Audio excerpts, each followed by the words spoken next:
بسم الله الرحمن الرحيم الحمد لله رب العالمين والصلاة والسلام على عبد الله ورسوله نبينا محمد وعلى آله وصحبه أجمعين أما بعد. Today inshallah ta'ala we're aiming to cover as much as possible, and if Allah Azza wa Jal makes it easy, I would like to cover all of the story of Al-Masih Dajjal and the nuzul, the descent of Isa ibn Maryam, and the coming of Ya'juj and Ma'juj. And I'm going to cover this as I have done in the past, and I've always loved this book since I first read it.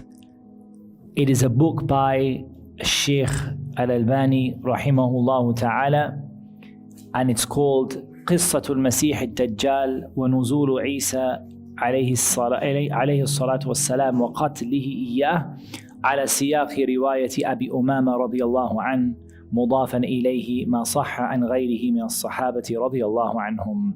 It's a long title.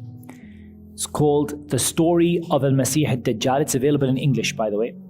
The Story of Al-Masih Dajjal and the descent of Isa alayhi salatu wassalam, and him killing him, yani Isa killing the Dajjal.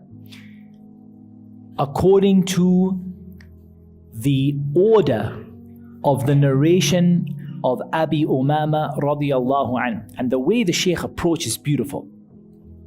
The Shaykh found a single hadith which basically covers all of these events from beginning to end.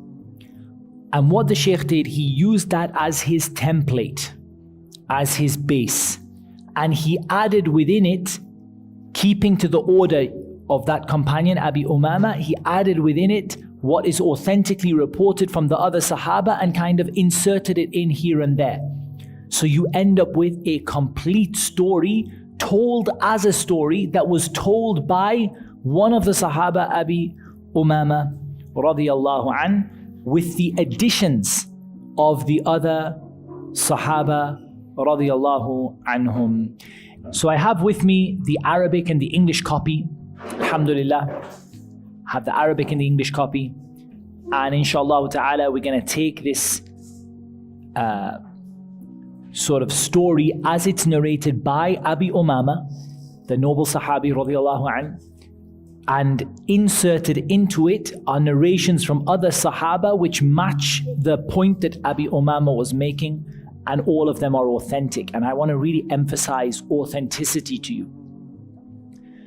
The Dajjal is a very emotive topic, a topic that a lot of people get excited about. And a lot of people spread, unfortunately, probably unintentionally for a lot of them, falsehood about the topic.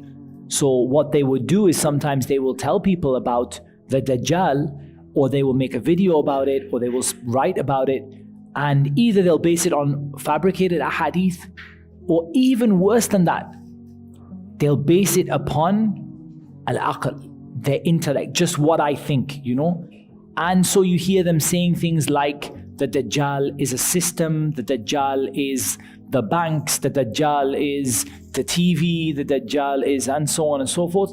And all of this openly contradicts the riwayat from the Prophet sallallahu alaihi wasallam, as we're going to see.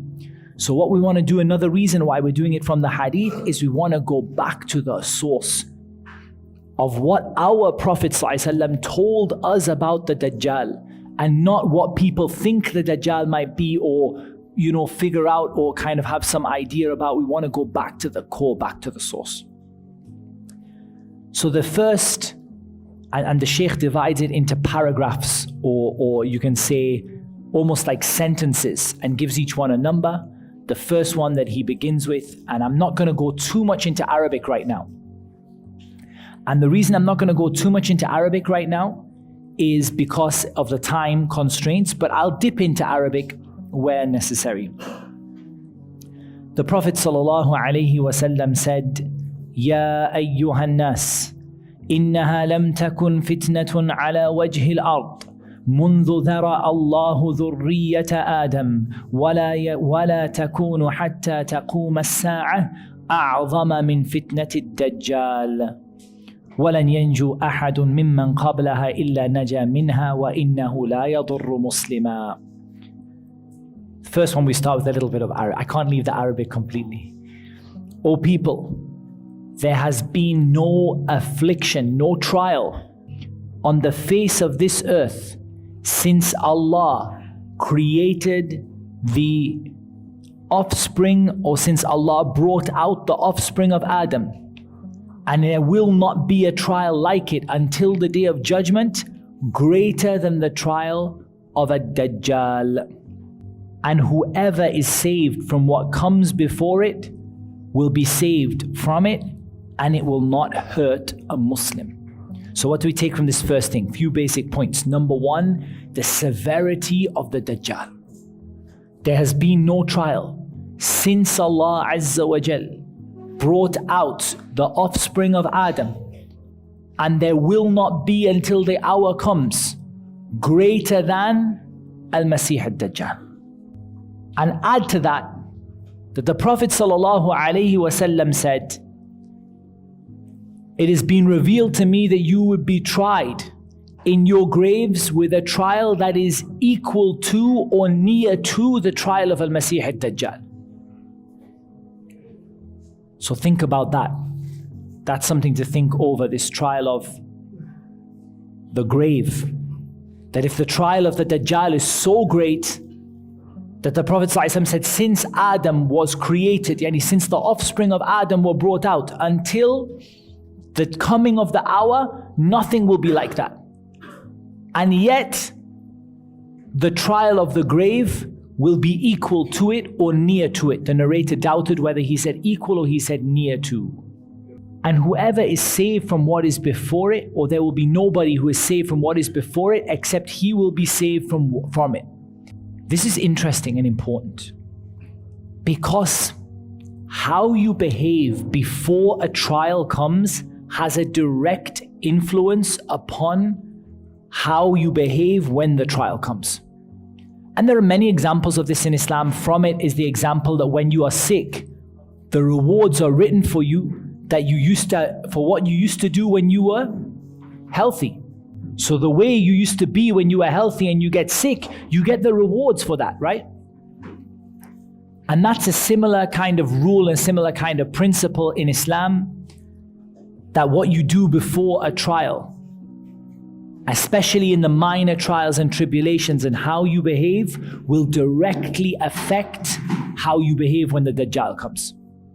And this is very important to think about, because how you behave right now will directly affect how you will behave should you experience the coming of a Dajjal. And this is very, very possible. Wallahi, it is very, very possible that we may experience this in our lifetime. And if not in our lifetime, then every generation that goes by becomes more, you believe that it is absolutely on the verge of happening. And so how you behave now directly affects how you will behave then. وَإِنَّهُ لَا يَضُرُّ مُسْلِمًا. This is a theme that comes always in the story of Dajjal. It's a theme that comes again and again and again and again. And that theme is that as great of a trial as the Dajjal is, the Dajjal will not harm a believer who is sincere towards Allah Azza wa Jal. And we're going to come to a narration which really emphasizes this, that the Prophet ﷺ described all the things that Dajjal has, and then he says to one of the companions, when the companion asks him about it, he says, "Huwa ahwan ala Allahi min dhalik." He's not as big as that in the sight of Allah. How is it in one narration he says that he has all of these things, and in the other narration he says he is not that significant? Some of the scholars said the meaning of this is he is not significant and worrisome or worrying for the mu'min, for the believer. But as for the one who is shaky in his faith, then that person has all of these trials to endure and to suffer from. And then the Prophet ﷺ, he said, the translation of which is, and indeed Allah has not sent a prophet except that he warned his ummah from al-a'war, ad-dajjal. Al-a'war is an Arabic term for someone who has one eye. Al-a'ma is someone who is blind. And al-a'war is the one who has one eye. So one of the things we learned is that Dajjal has one eye. And indeed, I warn you of him. And he said, I am the last of the prophets and you are the last of the nations. That means there's nobody else coming after this. The Dajjal will happen to this ummah. There is no other ummah coming. The Sahaba radiallahu anhum, when you see them, they were so scared that the Dajjal would come in their time that they used to even believe that certain individuals, or be scared that certain individuals from them, Ibn Sayyad, was the Dajjal. And some of the scholars came to the conclusion that he was the Dajjal, but that he disappeared and will come back again. And some of them said that he was not the Dajjal, but he was one of the minor of the smaller of the Dajjal, and the smaller liars. But look, the Sahaba believed. The Sahaba believed that this would happen in their time. And now we have seen how many of these minor signs, almost every one of them, if not every one of them, has happened. Can any of you name a minor sign from the signs that the scholars say will happen before? Because remember, some will happen after the Dajjal. The scholars said will happen before the Dajjal that hasn't happened yet. There is virtually nothing. Virtually nothing. The only thing that we have is that some of the minor signs have happened but have yet to reach their absolute peak. And Allah knows best. But the matter is extremely close at hand. The Prophet ﷺ said, وَهُوَ خَارِجٌ فِيكُمْ, he's gonna come among you. لَا مَحَالَ, no doubt about it. Indeed, it is the truth, and everything, or he said, and it is near, and everything that is coming is near. And that's a very, it's a very classical Arabic saying, كُلُّ آتٍ قَرِيبٍ. Everything that is coming is near. And in reality, this is true, because everything that is coming, it's like you say, oh, my exam is coming, it's okay, it's 3 months away, it's 2 months away, it's a month, I've got time, 2 weeks away, I've got time to revise, it's a month, it's a week away, I still got time, I need 3 days, 3 days away, it's 2 days away, it's tomorrow, oh no, it's in 2 hours time, it's now. Kullu atin qarib. Everything that is coming is near. Then the Prophet ﷺ said, وَلَا يَخْرُجُ حَتَّى لَا يُقْسِمُ مِيرَاثٍ وَلَا يُفْرَحُ بِغَنِيمَةٍ. He will not come out until inheritance will not be divided, and nobody will rejoice over the war booty. This we have to stop at for a second to understand it a little bit. What does it mean that no one will divide the inheritance? Or why will no one divide the inheritance? The scholars have many opinions about why the inheritance will not be divided. Maybe one that we can see very practically is even in the world today, the presence of sort of secular, non-Islamic ways of dividing inheritance has almost become the norm in many countries. How many places is it where the inheritance is really divided properly? Others among the scholars took a different view and said that there is a particular event that will happen that will stop the people being happy about the war booty. And that is a great battle that will happen, and many, many Muslims will be killed. And the battle is immediately before the Dajjal. And they said that the battle is going to be described in here. And they said that this is the reason that no inheritance will be divided, because so many people will be killed. You've got a generation of, 3 generations of people who've been wiped out. from every family. You can't find, you can't find a brother for them. You can't find a relative for them that can inherit from them. And they said, this is why when you had such a loss and so many Muslims have been slaughtered, even when you win, how can you be content? How can you be happy with the spoils of war and be, congratulating yourselves? And others talked about the Fath of Constantinople, the conquest of Constantinople, and said that this, because they hear that the Dajjal comes at the time when it's being conquered, at that time they will not have, because of the Dajjal in their mind, they will not want to divide anything or rejoice. So there are two ways of looking at it. One way is to say that society will gradually decay to the point where there will not be any inheritance divided and people will not be happy about the spoils of war. And that has happened today to a certain extent. Because now we don't take spoils. Basically we don't take spoils of war. Armies don't go and, when they, kill a guy, they don't go and take his vest and his hat and his, and his 2 children or something like that, It's just not done anymore. And inheritance is slowly being, proper Muslim Sharia, Shara'i inheritance is becoming less and less. And others say that the real meaning of this is the particular battles that will happen before.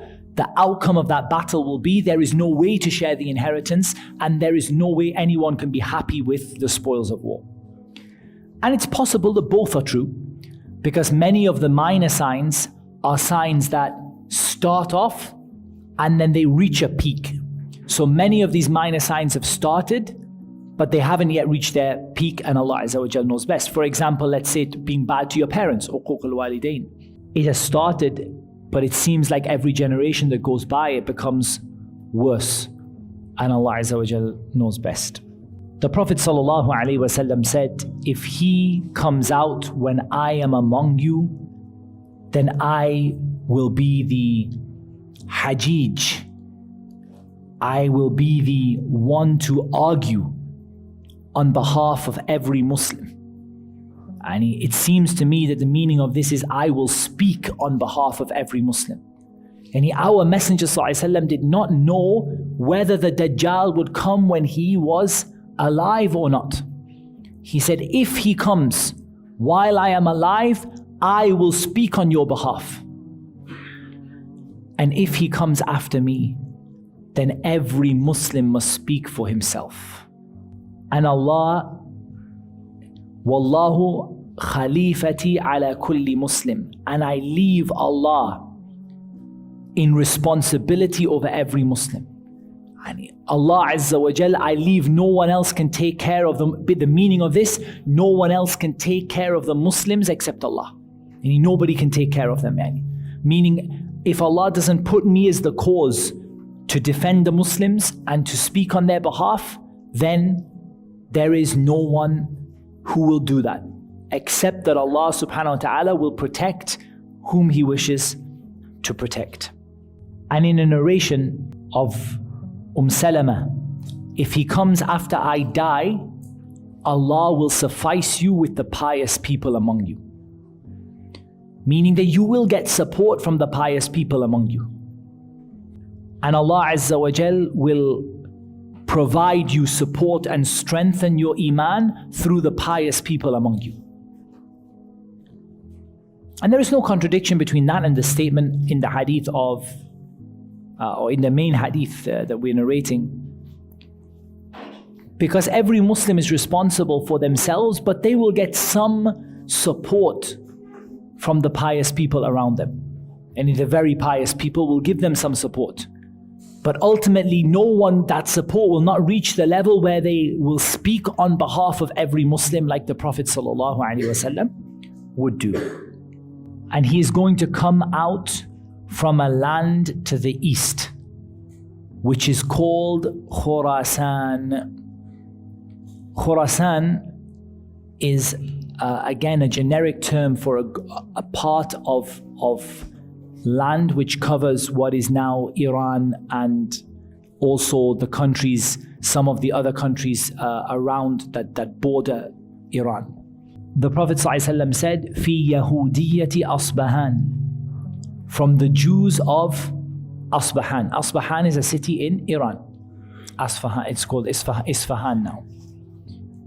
The Arabic term, the Arabic pronunciation of the city is Asbahan. And there are Jews or Jewish tribes that trace their origins to Asbahan, and still until today in Iran there is a Jewish population. It doesn't say that he will come from Asbahan, but that he will be from them, or some of the scholars say he will be from them in terms of they will be his people and his supporters and his lineage. But it's not necessary that he should necessarily come from that exact city. And some of them said that he will come from that city, and there is a disagreement regarding this. Shaykh al-Albani rahimahullah ta'ala added to this. He said it is not exactly mentioned in the text that he will come out from there, but it may be that he is originally from there in terms of his lineage. That is where he comes from the lineage of the Jews of Asfahan. As though their faces are hammered shields, or shields covered with skin. There is a people who have that kind of resemblance in their faces. Certainly the sort of Mongolian type, maybe even Turkmen type of that whole area where people have that sort of, that is the description that is mentioned of them. And we covered them in the minor signs. We covered them in the minor signs, and we said that that whole sort of eastern Turkey, Mongolia, and all that part of Iran, that whole area where you have that steppe where the Tatar came from, is the place that is referred to here. From away between Syria and Iraq. So if you can see these places on the map. So it's important for you to look at where is Asfahan,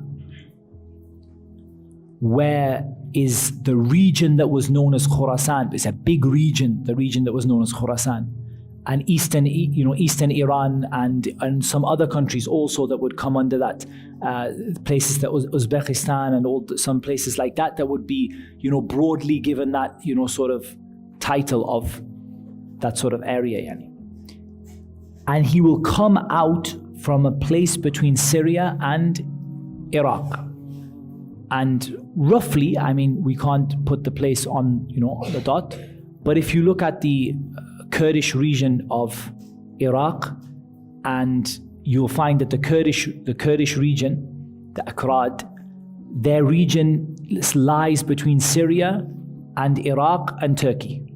It's a region that those people, the Akhirah, the Kurdish people, they come from a region that borders Syria, Iraq, and Turkey. And we don't know that is the exact place that is referred to, but that is the direction that you expect him. When they say a place between Syria and Iraq, generally this is the area, and that also borders Iran. So it is also very possible that when if he comes from Khurasan, which is now what we call eastern Iran, he comes from Khurasan or from Asfahan, you would expect that if he wished to enter into the Arabian Peninsula, he would do so through northern Iraq, which is the area that we now term the Kurdish region of northern Iraq, which is away between Iraq and Syria. And Allah Azza wa Jal knows best. It's difficult to put a modern pin in the map, but you get the idea. Then he will make mischief towards the right and towards the left. And then the Prophet ﷺ said, Ya ibadallahi fathbutu, Ya ibadallahi fathbutu, Ya ibadallahi fathbutu. O servants of Allah, be strong. O servants of Allah, be firm. O servants of Allah, be firm. And he said it 3 times. O servants of Allah, be firm. And that tells you that he's going to disorder things. He's going to make mischief. وَعَاثَ فَعَاثَ يَمِينًا وَعَاثَ شِمَالًا. He's going to make mischief on the right, he's going to make mischief on the left. You have to be firm and you have to be strong. Then the Prophet ﷺ said, I'm going to describe him to you with a description that no prophet before me has described. And in another hadith, I have told you about the Dajjal so much that I fear that you might not understand. He will begin by saying, I am a prophet when there is no prophet after me. And this is the first qa'idah from the qawa'id of being saved from the Dajjal. The first one is that you remember and you teach your children and you carve it into your mind, in a way that can never be forgotten, that there is no prophet after the Prophet Muhammad sallallahu alaihi wasallam. Whatever you see, whatever miracles or things that you see, if someone brings you Jannah and Nar in front of your face and they say to you, I am a prophet after the Prophet Muhammad sallallahu alaihi wasallam, then know that this individual is a Dajjal. He is a kadhab, and that's the meaning of the word Dajjal, a liar. So the first principle that you learn, there is no prophet after our Prophet Muhammad sallallahu alaihi wasallam. Then he will say, Ana Rabbukum, I am your Lord. And now we come to the second principle. وَلَا تَرَوْنَ رَبَّكُمْ حَتَّى تَمُوتُوا. And you will not see your Lord until you die. Second principle. Number one, there is no prophet after the Prophet Muhammad sallallahu alaihi wasallam. Number two, you will not see your Lord until you die. As long as you are alive and someone comes to you and says, I am your Lord, it doesn't matter what he has with him and what he does and what he says, no, this is not the truth. And it's said, or it's narrated from Shaykh Abdul Qadir Jilani rahimahullah ta'ala, that the shaitan appeared to him on an arsh, on a throne, and basically made it out, that he is Allah. And the Shaykh instantly replied and instantly knew that no matter how, sort of the shaitan has made this appear, we will not see Allah until we die. And therefore this cannot be true. And then it was made clear that this is only an image from the shaitan. So this is an important principle that you stick to. You're not going to see Allah until you die. And the third principle that will save you from the Masih ad-Dajjal is that he is a'war. He has one eye. And your Lord does not have one eye. And from this is the proof that Allah Azza wa Jal has two eyes. And from this, the ulama of Ahl Sunnah affirmed that Allah Azza wa Jal has two eyes, because the Prophet ﷺ repeated, your Lord is not one-eyed. Your Lord is not one-eyed. Allah Azza wa Jal has two eyes in a way that befits His majesty and His supremacy. We can't imagine that, we can't vision it, we can't compare it to anything, because there's no way you can even do that. But Allah Azza wa Jal has two eyes. As for the Masih ad-Dajjal, when he says, I am your Lord, and you see he only has one eye, then know that your Lord does not have one eye. And we will come to other fundamental, kind of things, because in a fitna, in a trial, you will forget the ahadith. Don't you see in the trial that happened between the Sahaba, that Ali and Al-Zubayr were both told what would happen prior to the event? And it wasn't until their swords met each other that they remembered the hadith. Because this happens, subhanAllah, in a fitna. You don't remember your hadith, you don't remember the stories you were told. So you remember that there is no prophet after the Prophet Muhammad ﷺ. And you will not see your Lord until you die, and your Lord is not one-eyed. And if you remember this in itself is enough to, even if you see Jannah in front of your eyes, it's enough to remind you, even though I'm looking at Jannah, my Lord is not one-eyed. This cannot be Jannah. I'm looking at Jahannam. This cannot be Jahannam. My Lord is not one-eyed. And I will not see my Lord until I die. So these are fundamental things that we have to remember. The Prophet ﷺ said, he is blind in his left eye. Upon it is a thick lump of skin. This dhafara is a growth. Shaykh al-Albani himself explains it. It's a growth that comes somewhere from the eye, and it can cover the eye, or it can partially cover the eye. In the case of a Dajjal, it completely covers his eye.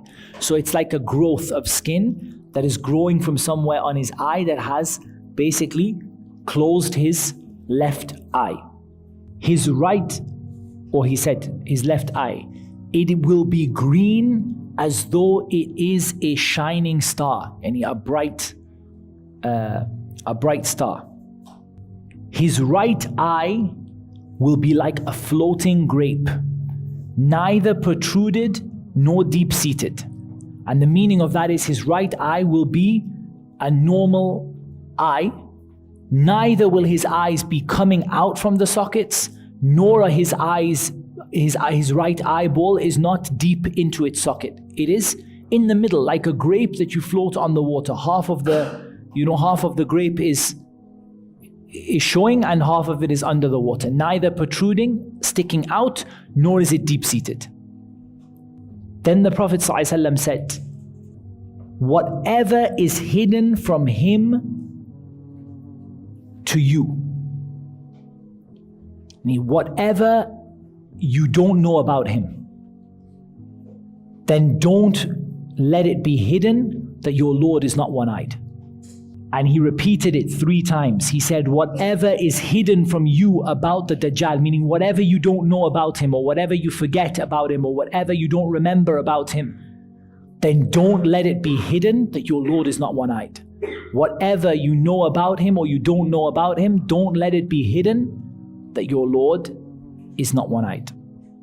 Then the Prophet ﷺ said, and he will walk on the earth, and the heavens and the earth belong to Allah.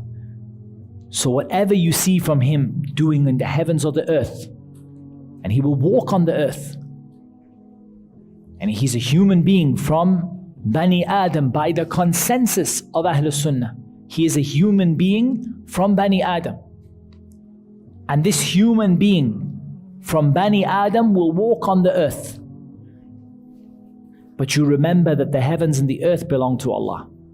He will be a young man, a shab. And a young man, generally the scholars mention, is under 40 or under 35 years old, some of them say, to be described as a shab. You have to be around that age, with twisted hair or curly hair and a floating eye. I don't want to say curly hair, but twisted hair and a floating eye. I compare him to Abdul Izza ibn Qatan. He is short, hen-toed with curly hair and white. And white here, and we have to be a little careful with how the Arabs describe skin color. They have some quite unique ways of describing skin color here. So that needs some further research into this word, hijan or hajan, what it refers to, and exactly the skin color that is there, because the Arabs have very, someone who is fair, they might describe them in a certain way, even if his skin, to us, we might call it dark, depending on. So we have to do some research on that particular word, and we'll try and read you what some of the scholars say about it, inshallah, if we have time. He is a man. He is a man. The Prophet ﷺ called him a man from Adam, with curly, thick, twisted hair. It is written in between his 2 eyes, kafir. Written between his 2 eyes, kafir. Everyone who dislikes his actions, or every believer, will read it, whether they are literate or illiterate. Every believer will read it. In some of the narrations, it's written on his head, al-kaf and a fa and a ra. And in some it's written kafir. It seems that the stronger one is that it's written kafir, because kafir includes the kaf and the fa and the ra. And Allah knows best. Everyone who dislikes his actions, everyone who hates what he's doing, will read it. Or the Prophet ﷺ said, every believer will read it, whether he is literate or illiterate. And from his trials that will be with him is that he has with him paradise and hellfire, and he has a river and water and a mountain of bread, and that he will come and with him will be paradise and hellfire. So his hellfire is paradise and his paradise is hellfire. Al-Mughira ibn Shu'bah asked the Prophet ﷺ, he said to him, they say that he has mountains of bread and meat and a river of water. The Prophet ﷺ said, Huwa ahwan ala Allahi min dhalik. He's much too insignificant for that. The scholars join between them and they say that the meaning of this, as we said, is that for the strong believer, his trials will be insignificant. It's almost like the Prophet ﷺ is putting Al-Mughira at ease. He's trying to give him ease. He's saying, it will not be, he's too insignificant in the sight of Allah for the way that you are kind of making him out to be. However, the actual fact of him having those things is not disputed in the hadith. And this is what some of the mashayikh said in their explanation of this hadith. They said that these facts are not disputed, that he will have these things, but only the way that Al-Mughira maybe sort of considered or felt that the Dajjal was such a big sort of trial because of those things he will have, and the Prophet ﷺ sort of gave him some relief and some peace and tranquility, and he said to him that he's more insignificant in the sight of Allah than that. The Prophet ﷺ said, with him will be two rivers that flow. One of them, as you see it with your eyes, will be clear water or white water. And the other, as you see it with your eyes, will be a burning fire, or will be a kindling fire.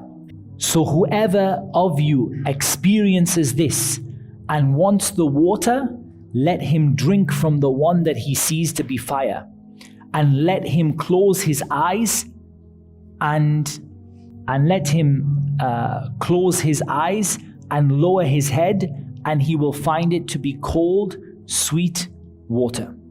He will find it to be cold, sweet water, and do not be frightened. And in another narration, whoever enters his river, meaning the river of water, his reward will be wasted, his sin will be recorded. And whoever enters his fire, his reward will be obligatory and his sin will be deleted. So when he comes and he has two rivers, one river is like white sweet water, and the other river is like a burning fire. So what you do, you close your eyes, you seek the help of Allah Azza wa Jalla, as narrated is going to come. You close your eyes, you put your head down into that fire, and you will find that fire to be cold, sweet, pure water. And if you choose the water, the one that appears to your eyes to be water, then it will be fire. And whoever drinks from his water, the one that they think is water, their sin will be recorded and their reward will be wasted. And whoever drinks from the one they see to be fire, his reward will be affirmed, an obligation, and his sin will be erased. The Prophet ﷺ said, whoever is tested with his fire should seek Allah's help and should recite the first verses of Surah Al-Kahf. In some of the narrations it's mentioned the last ayat, in some of them it's mentioned the first 10 ayat, and in some of them it's mentioned the last 10 ayat. And in general, Surah Al-Kahf, in general, you should learn, and especially you should make sure that if your children are maybe not doing hifz of the Quran and they only know a small amount, or you only know a small amount, maybe you only know half of Juz Amma, or you know 20 surahs or something like that, then you should make it something that you definitely go home and you memorize the first 10 ayat and the last 10 ayat of Surah Al-Kahf. That you should know them off by heart. Even if you haven't memorized the rest of, other parts of the Quran, or you haven't reached it yet, this is something for the children that they should learn from the first, from the first day. They should learn the first 10 ayat of Surah Al-Kahf after they finish the basics they need for their prayer. The first 10 ayat of Surah Al-Kahf and the last 10 ayat with the explanation. Because ya ikhwani, it's not just reading words that protects you, but the explanation and understanding what that means and putting it into practice in your life. And from his trial is that he will say to a Bedouin, do you think if I raise your father and mother alive, will you bear witness that I am your Lord? He will say yes.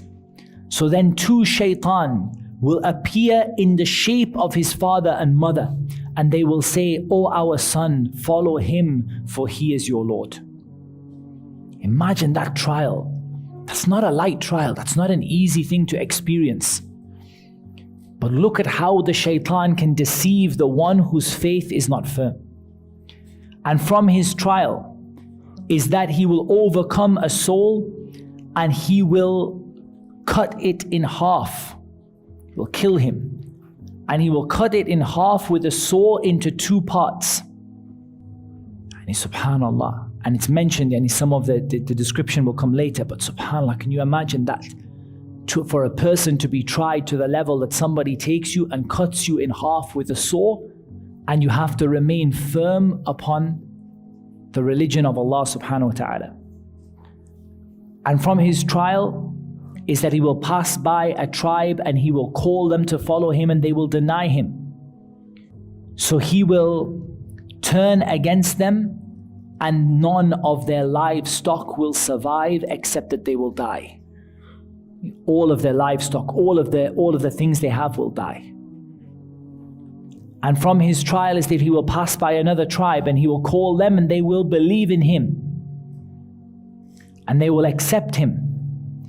So he will command the heaven to cause rain and it will rain, and command the earth to grow and it will grow. Until their cattle will come back in the evening of the same day, fat and big, their hips being raised and their udders full of milk. And he will walk through the desert and say to it, bring out your treasures. So its treasures will come out like a swarm of bees. The Dajjal will come at a time of disagreement and division between people. And when people will hate one another.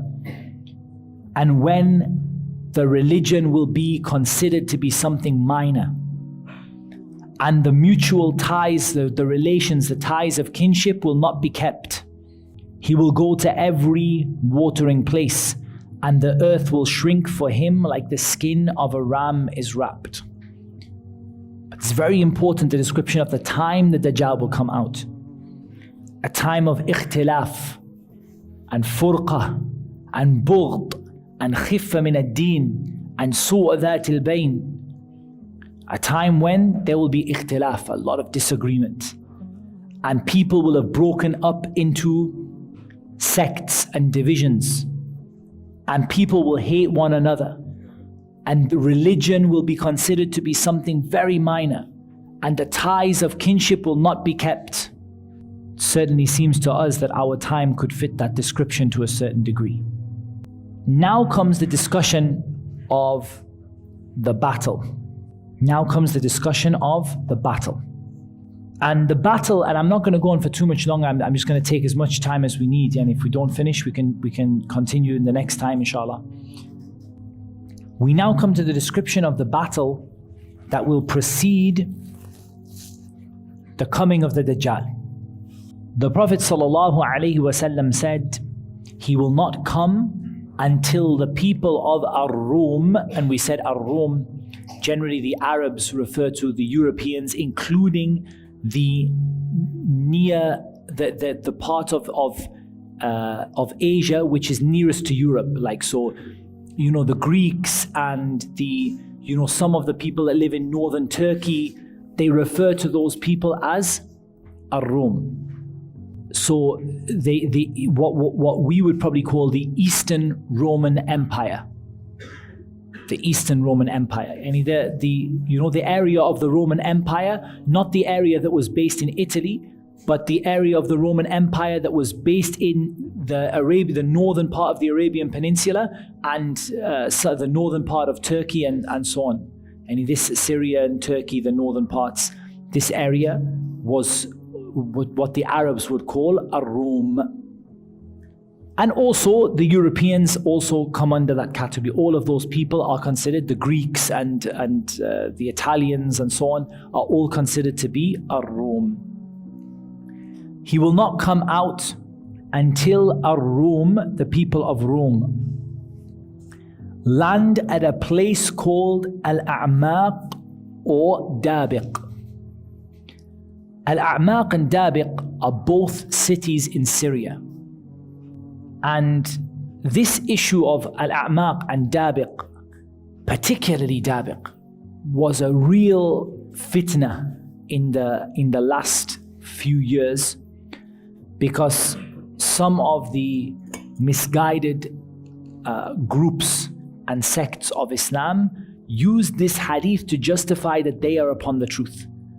Because they said, we happen to be in control of Dabiq and the Rome are coming to get us, and therefore we must be the people that will fight the Dajjal. When in reality they are the people that will host the Dajjal, as the Prophet ﷺ said that he will come from among the Khawarij. So be careful about looking at only one riwayah or one aspect and judging the situation based on that, or rushing to judge a situation. Perhaps some young people might have gone out to join this particular group because they heard this hadith. And when they heard that these people are at Dabiq and that Rome are coming to fight them, they understood that this is the great battle that is going to happen before the Dajjal. And in reality, it is no such thing. And time has shown us that it was not any such thing. But subhanAllah, it's very easy for a person to be confused, especially when he doesn't go back to the scholars, the people of knowledge, who would have said to him, stay in your place. Listen to the description of what will happen at Dabiq, and then you will understand that the conditions did not apply in the way that they said. The people of Islam will gather together, and the Romans will gather against the people of Islam, and the people of Islam will gather against the Romans. So there will come an army from Medina. So now here we have a difference in the riwayah.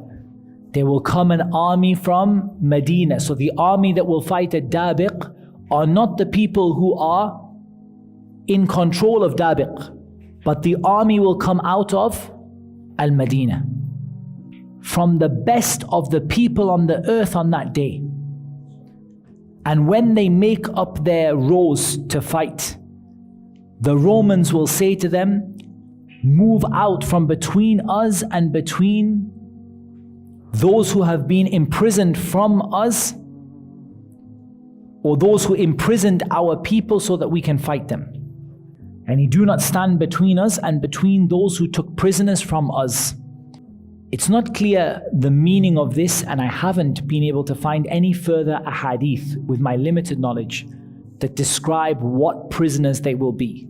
But it's clear that there will be some Muslims who are based presumably somewhere south of that place, which have taken some of these Romans or Europeans or sort of Eastern Europeans, or whatever you want to call them, and have imprisoned them. And it seems that the Romans are coming for revenge and in order to free their people. So the Muslims will say, no, by Allah, we will not stand out of the way between you and our brothers. And so they will fight them. And the fighting will be severe. There will be a terrible fight. The Muslims will prepare a detachment to fight to the death, which will not return until victorious. They will fight until darkness comes between them.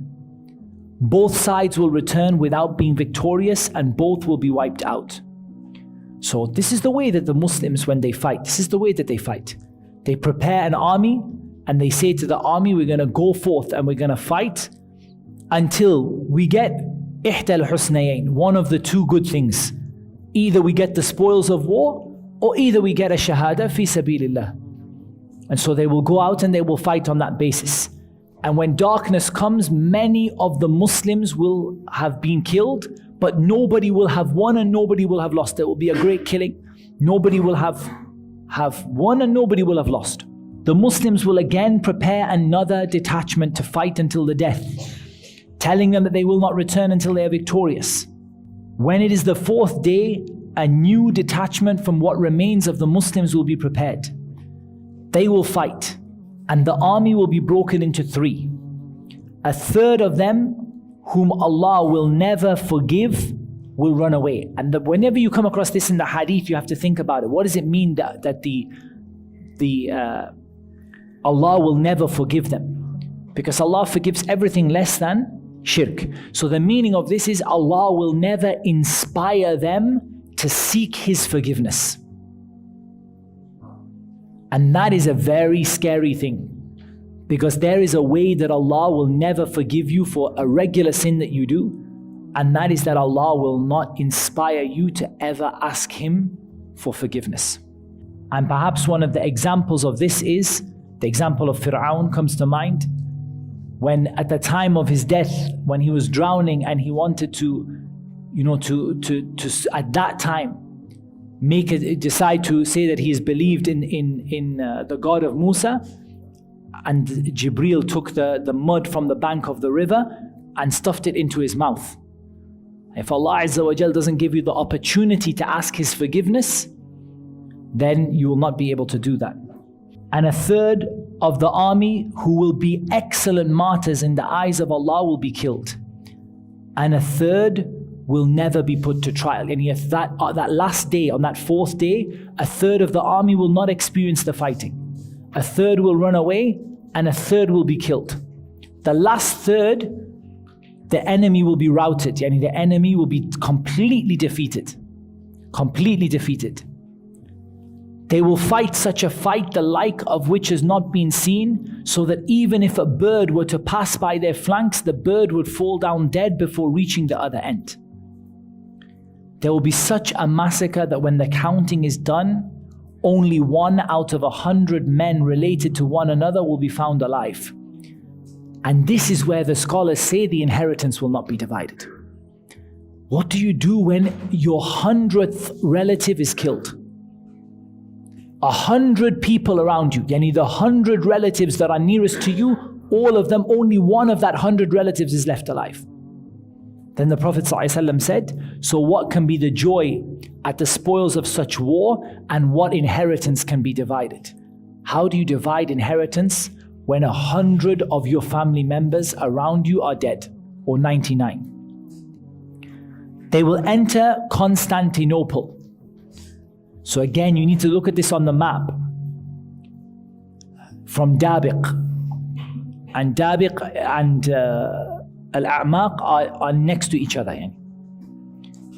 Point them on the map and then trace the path to Constantinople, which is now in Turkey. And they will conquer it. Now we don't know at the moment. Constantinople, of course, is broadly considered to be the area or part now that has been kind of eaten up by Istanbul. But it appears from this hadith that at some point it will pass into the hands of the non-Muslims, since the Muslims will be conquering it. And we don't know how that will happen. And also, it's not necessary that that should happen a great amount of time prior. I mean, again, we have no evidence, but I'm just going to paint you an idea, just to show you how you might have thought of it wrongly. Like someone may, oh, we've got plenty of time. Constantinople is still, in control of the Muslims. It may be that within a place of a year, the Muslims take over, the non-Muslims take over Constantinople. Some of them are captured by the Muslims and they land at Dabiq, and the fight happens. It could happen within 6 months.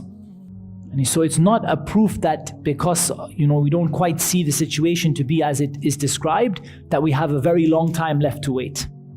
The Prophet ﷺ said, "You have heard of the city one side which is inclined and the other is on the coast," meaning Constantinople. They said, "Yes, O Messenger of Allah." The Prophet ﷺ said, "The last hour will not come until 70,000 people from Bani Ishaq will attack it," yani Bani Israel. "When they land there, they will neither fight with weapons nor shower arrows, but will only say, La ilaha illallah, Allahu Akbar, and one side will fall. Then they will say, La ilaha illallah, Allahu Akbar, and the other side will fall. Then they will say, La ilaha illallah, Allahu Akbar, and the gates will be open for them and they will enter." Now notice the Prophet ﷺ describes them as being from Bani Israel. But remember that Bani Israel is not a religion. Bani Israel is an ethnic group. So what appears, and again it's not clear, but what appears from this is that they will be Muslims who ethnically are from Bani Israel. Yani they are ethnically from Bani Israel. And that is not something that is surprising, because as we know, even the term Jew applies to two, or Jewish applies to two separate things. Jewish in terms of lineage and Jewish in terms of religion. And they always mix these two up, so that when you criticize something about their religious beliefs, they say, "Oh, you're racist. You're insulting a race of people." But the reality is that Bani Israel are a lineage, and among those people are Muslims. And actually, the Jews of today, who are, for example, living in Israel today, you see many of them to be very fair-skinned, white, very, very white, yani very, very like the Arabs say, abyadun amhaq, yani white like lime. Yani. They are not from Bani Israel. In terms of lineage, they are not from Bani Israel. They are from Russia and Poland and these countries, yani, Lithuania and so on. And they are not from Bani Israel. And one of the things you see, you go into a Christian church, you see a picture of Jesus as this European white guy with, who looks very much like he came, straight out of, depending on where you look at him, straight out of Russia or straight out of, somewhere like that. In reality, what would Isa alayhi salam have looked like? Very similar to, what you would expect of a Palestinian today. Perhaps, more or less. Because ultimately, Bani Israel are from the descendants of Ibrahim, and they don't look like Russians and Poles and Lithuanians, generally. There can be some mixing of lineage, but in general, Bani Israel are a sister tribe of the Arabs. And while they don't look exactly like the Arabs, they certainly don't look a lot different from the way that an Arab would look. And so this idea that, Bani Israel are necessary, you might have the wrong picture in your mind. And many people may come from a lineage of Bani Israel or Bani Ishaq. And maybe there's another explanation for the hadith. But what it appears is that these people from Bani Ishaq will attack it. And it seems that those people from Bani Ishaq will be Muslims. While they collect the spoils of war among themselves, after hanging their swords by the olive trees, Shaitan will cry, the Dajjal, or the fake, Al-Masih, the Christ, the fake Christ, has taken place among your families. They will drop everything in their hands and they will rush out, but it will be of no avail. They will send 10 horsemen as a scouting party. The Messenger of Allah ﷺ said, I know their names of their forefathers and the color of their horses. They will be the best horsemen on the surface of the earth on that day, and when they reach Syria, he will come out. Now again, a lot of people stop here from the ulama and talabat al-ilm, and they say, does this mean that we will return to an age where there will be no planes and cars and whatever, we say it is muhtamal, it's possible. But it also doesn't have to be the case. There are various reasons why they might not have those things available to them. And there are various reasons why they might not exist at all, or they might not be usable in that region, or they might, for many other reasons. So I think it's probably unrealistic to make a firm judgment that there will be no cars and things like that. It's possible, and it's possible it could be a local thing, and those things exist in the world, but they don't exist in that particular place, or the territory is not suitable. We've seen until this day there are battles where people still are unable to travel on motorized transport because of the terrain. Until recent times there have been battles in the world where you'll see mountainous battles where people have fought on the mountains, and they have literally, modern soldiers have literally, sort of loaded up a donkey and taken it up a mountain because there's simply nothing that can traverse that terrain. So there are options. And it's also possible that these things will somehow cease to exist, and it's very easy to understand how that might happen as well. Many things, everything from bombs rendering them useless to running out of oil or whatever it is that that could happen. Allah Azza wa Jal knows best.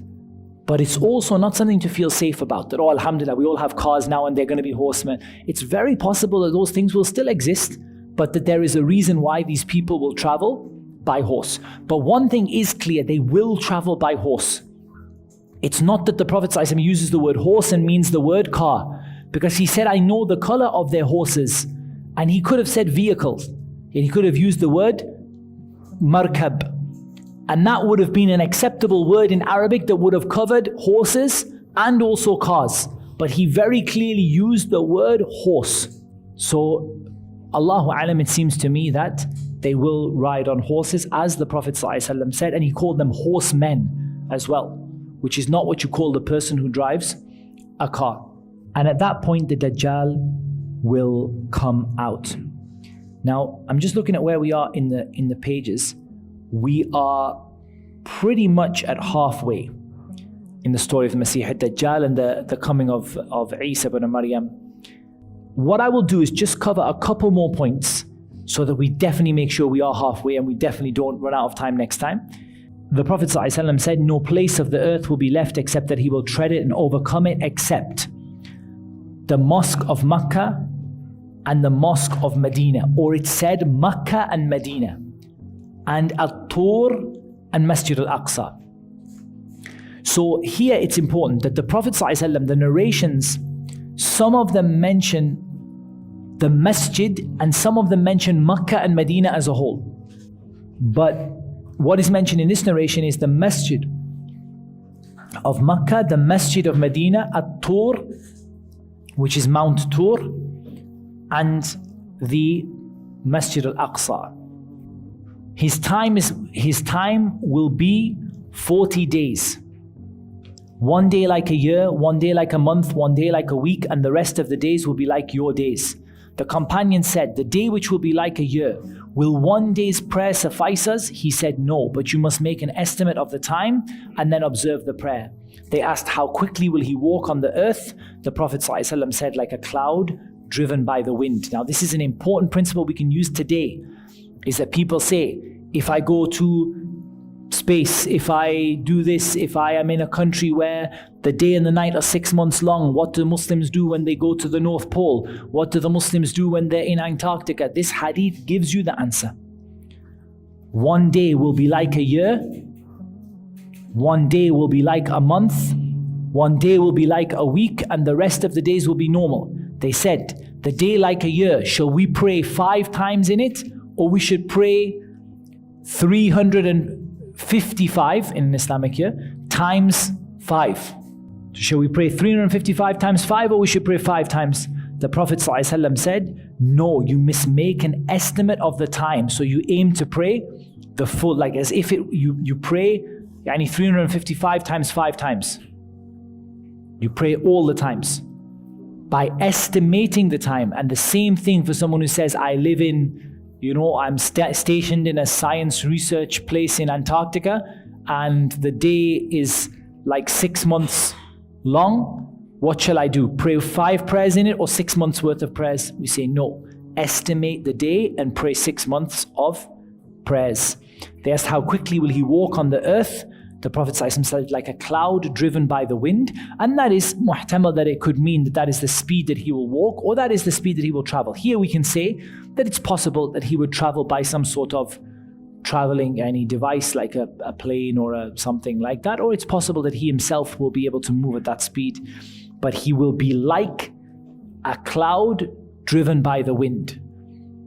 And so here, this indicates that he might have access. It's something Allah has given him, that he can move like at that speed. And it may simply be that he has a vehicle that can move at that speed. And that is also something which is quite possible we have today, that you can ride in a vehicle that is driven like a cloud by the wind. So, at the end of the day also, that kind of brings you to the fact that it might be closer than you would think. And that maybe this issue of the horses in Constantinople is one where there's a specific reason in that particular city why they don't have access to those things. And Allah Azza wa Jal knows best. You sometimes don't know something until it happens. You can't imagine it, you can't guess it, you can't figure out how it would be until it actually happens. But we take that hadith as they come. We don't make an interpretation for them or twist them in any particular way. Last one. Verily 3 years before the appearance of the Dajjal, famine will prevail, and people will be confronted with great hunger. Allah will command the heaven in the first year to hold back 1/3 of its rain, and will command the earth to hold back 1/3 of its production. In the second year, He will command the heaven to hold back 2/3 of its rain, and command the earth to hold back 2/3 of its production. In the third year, Allah will command the heaven to hold back all of its rain, even a single drop will not fall. And He will command the earth to retain all of its production, and it will grow no greenery. No animal having cloven hooves will remain except that it will die, except that which Allah will. It was said, how will the people live in that time? He said, by saying La ilaha illallah, and Allahu Akbar, and Subhanallah, and Alhamdulillah. This is something that is a clear sign before the coming of the Dajjal. This withholding of the rain and the famine that will strike the earth. However, it's not clear whether the earth here refers to the whole earth or it refers to the Arabian Peninsula, because you can call the word ard, you can use it for the earth that I'm in right now, like the land I'm in right now, or you can use it for, the whole world. It's not clear to me which of the two that is. But there will be a serious lack of rain, and subhanAllah, every rain season that comes in the Middle East, I worry. I am like, how much did the rain fall? Did the rain fall enough? Did the rain fall enough? How much did the rain fall? Because wallah, one of the signs of the Dajjal coming is that the rain will not fall and the earth will not produce its normal production.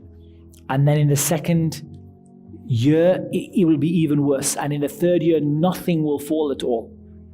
So subhanAllah, when the rain falls, you thank Allah Azza wa Jal that still there is something left, there is some time left. And I think inshallah ta'ala, we will stop there. We stopped exactly halfway through, and my efforts to finish didn't come to any fruit. In 2 weeks' time, inshallah ta'ala, we will cover the remaining half. Bi'idhnillahi tabaraka wa ta'ala. والصلاة والسلام على نبينا محمد وعلى آله وصحبه أجمعين. سبحانك اللهم وبحمدك أشهد أن لا إله إلا أنت أستغفرك وأتوب إليك.